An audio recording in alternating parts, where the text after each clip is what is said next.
You ask Tiger to solve. This deals with linear equations with one unknown.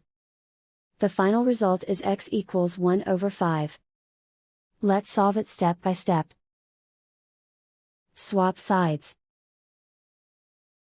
Group all constants on the right side of the equation. Subtract 9 from both sides. Group like terms. Simplify the arithmetic.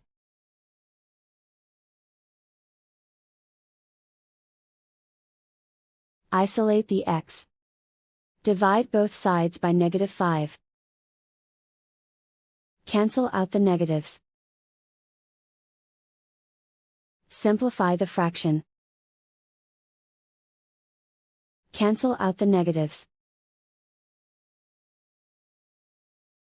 And so the final result is x equals 1 over 5.